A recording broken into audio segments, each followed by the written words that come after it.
સાબરકાંઠામાં બીઝેડ જેવી જ પોન્ઝી સ્કીમનો જાણે કે રાફડો ફાટ્યો હોય તેમ એક બાદ એક આવી ઘટના સામે આવી છે।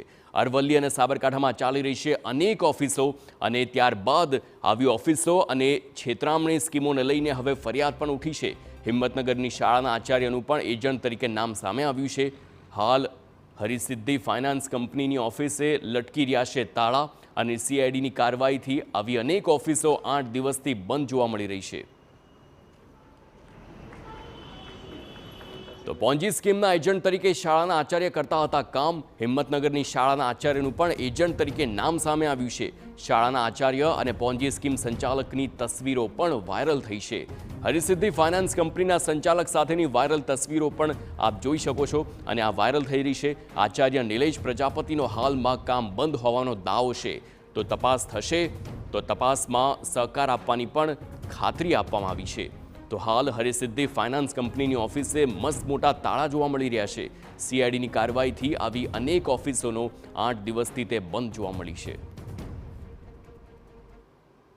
માફક જ અનેક એવી કૌભાંડી જે સ્કીમો લઈને આવતી હોય તેવી પેઢીઓ કાર્યરત થઈ છે સાબરકાંઠા અને અરવલ્લી બંને જિલ્લાઓની અંદર અને અનેક શાળાના કર્મચારીઓ કે શિક્ષકો હોય તે પણ આ રીતે આ કૌભાંડી સ્કીમોની અંદર જોડાયેલા હોય એજન્ટ રૂપે કાર્ય કરતા હોય તે પ્રકારના ફોટો અને વિગતો સામે આવી રહ્યા છે। આવી જ એક જે પેઢી જે છે તે હર્ષિદના નામે ચલાવવામાં આવતી હતી અને તેનું સંચાલન જે છે તે એક શાળાના આચાર્ય દ્વારા કરવામાં આવતું હતું। નિલેશભાઈ, જે પ્રકારે આ તસવીરો સામે આવી રહી છે અને આપના નામના આ પેમ્ફલેટ ફરી રહ્યા છે, શું કહેશો આપ? સાહેબ, આ મારું ખરે જ છે પણ એમાં છે ને આ મારું જૂના સમય હતું ને એ વખતે અત્યારે હાલ કંઈ જ નથી। એ બધું સમય પૂરું થઈ ગયેલું છે।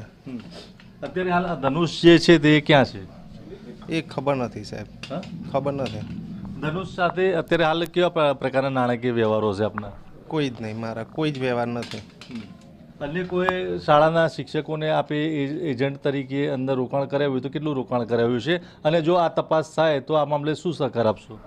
પૂરેપૂરો સહકાર આપીશું, કોઈ રોકાણ કરાયેલું નથી।